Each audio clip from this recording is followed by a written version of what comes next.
Happy 2017 everybody, and welcome to this year's first episode of Stat Wars. We know you've been eagerly anticipating it, where I take on Virgil van Patsen over here in a series of quizzes and challenges. Yes, you didn't ask for it, but you're still going to get it. And we go over to a man next who knows all about that. It's John Babb, our resident quizmaster. First round, quickfire questions. Over to you, Babb.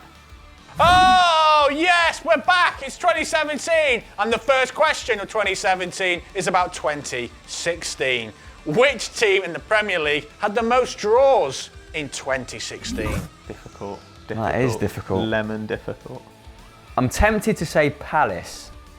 They had a terrible year while not going down. I think you should go through the other 19 clubs one by one. I'm going to go for Crystal Palace. Oh.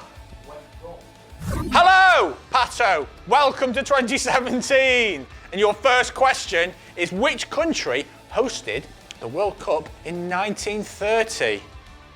1930. That's fucking easy. Actually, at home. Uruguay.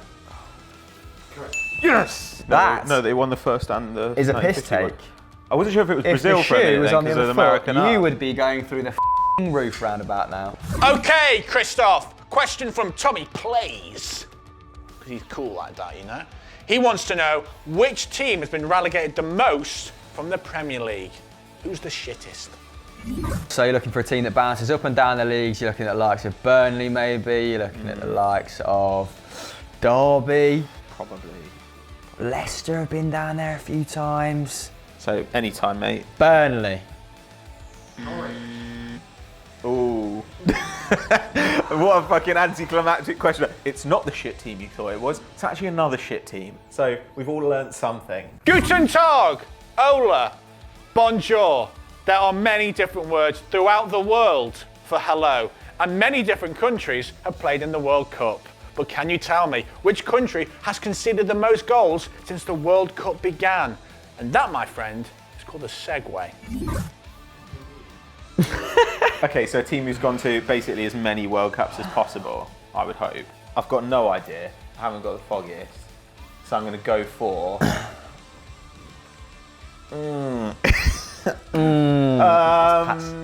That's sex now. France. Germany. Fucking hell. Germany. I'm just making it rain with fake dollar bills, Chris. But can you tell me which player has cost the most in cumulative transfer fees? I'll give you a clue. It isn't Victor Anichebe. Right, so I have to get this question right in order to stay in the game. If I lose, I have to give Pato one of my draft fantasy players. Harrowing scenes. We'll put a little picture of that up. But if I lose, I obviously have to give him one of mine. You'll notice that he's decided to do the link about the forfeit now, so he's got a little bit more time to think. What an arsehole. Unagi. Well, I'm thinking Christian Vieri, I'm thinking Robbie Keane. I'm going to say... This has been a minute and a half. I'm going to say Ronaldo. Ooh! The Angel. The Angel of the South. That's my season over on Draft Fantasy, so... He says that, but he's in 3 fantasy leagues because he's a slut. You're a fantasy slut, I do mate. get that. I regret that phrasing. If I'd have won, we wouldn't have filmed the rest of the episode. By the way... We'd have to peel him off the ceiling with a fucking spade. Fuming. So we move on to the second round, which is the hot potato round. Yeah, you know this one. We do the categories, we do the answers, we take it in turns. We get 30 seconds, clock hits 0, you lose, there will be a forfeit. Bang. Double or quits. No. Pussy. Hot potato round, hot potato round. But can you tell me which players have won the Champions League 4 times or more? Messi. Hento. Xavi. Di Stefano. Iniesta. Dani Alves. Seedorf. Maldini. Shit. Costa Curta. Nesta. Inzaghi. Zidane. No, he's only won it once. Figo. Puyol. Giggs. No, he's won it twice. 2, 1. Raul. Gone. No, it wasn't Raul. Piero? Is he here? We got one left. That's amazing. Who was it? PK.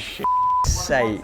Think the game plays some pack openings. Yes! Your question made it. And what is the question? Here it comes. Who are the top 10 players in Premier League history with the best games to free kick goals ratio?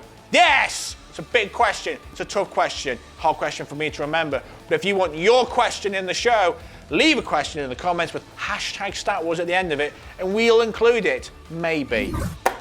Beckham. Yeah. Ronaldo. Yeah. Yaya Toure. Fuck. Juninho. Ooh. Suarez. Yeah. Giggs. Ericsson. Yeah. Wow. Gylfi Sigurdsson. Ooh. Van Persie. Henry. Who else is good at free kicks? I don't fucking know. Don't know, but you're on 5 Charlie seconds. Adam, mate. I don't know. Ericsson. Have you said it? Ericsson. Okay. Right, so it's 1-1 after 2 rounds. That means it comes down to the third. It's the tiebreaker. Ooh. Now, the clock has broken because we have no money. We're a shit channel. If you want to send us a chess clock, please feel free. But whoever loses this question is going to have to do a fistful of shots before we shoot Sunday vibes. Proper fistful, mate. Don't do that again. I took a pill in Ibiza to show Avicii I was cool. And then I got a plane to Barcelona to watch El Clasico. But can you tell me which are the top 9 players with the most appearances in El Clasicos? Messi. Yeah. Xavi. Yeah. Iniesta. Yeah. Hierro. Yeah. Puyol. Ronaldinho. Not Puyol. Valdez. Casillas. Raul. Yeah. Ramos. Yeah. Zubizarreta. No. Fucking hell. Alves. Iniesta, Xavi. Oh my God. Is this the decider?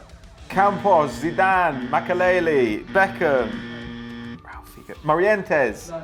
Oh God, is this the last one? Yeah. 5. Oh, I'm fucked. 4. I've got 3. nothing. Di Shots, Stefano.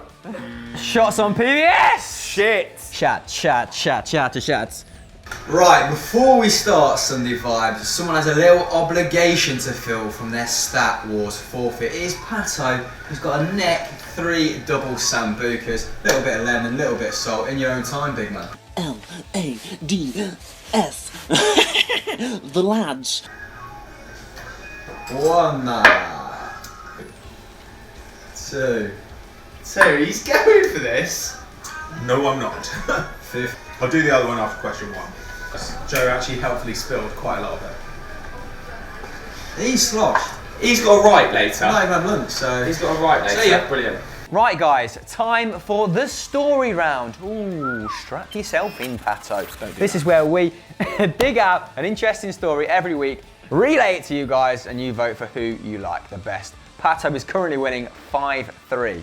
Thank you very much, everyone who voted for me. Fuck the rest of you. Aggressive. To celebrate the winter transfer window opening, I have a belter from resident ball bag face, Harry Redknapp. Jowly. In 1996, the wheeler dealer brought Paulo Futre to West Ham, saying of the former European Cup winner, he's in the top 10 players I've ever seen, presumably just before Crouch and after Benjani and Nico Crouch, obviously.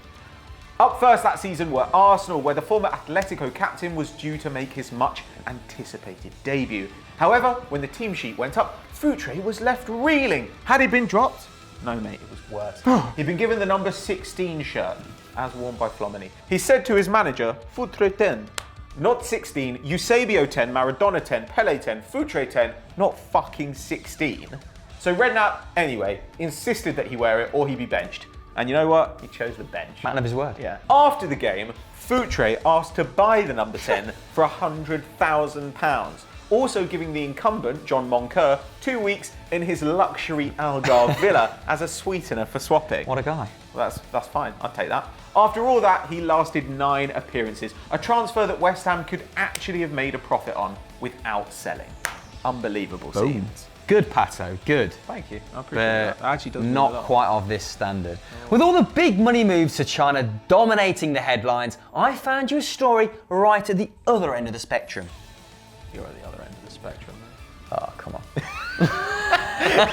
In 1998, Romanian midfielder Ion Radu was sold by cash-strapped second division outfit Pato Jules Petrosani to Valsia, nicknamed the Blue Vipers, a bit like you, mate, a snake. Ooh, well done. However, the midfielder was not sold for cold hard cash, Pato. Oh no, he was exchanged, wait for it, for 500 kilograms of Romania's finest pork, which was worth roughly £1,750 at the time of sale. Jules Petrosani's chairman then sold the pork on to pay his players' wages.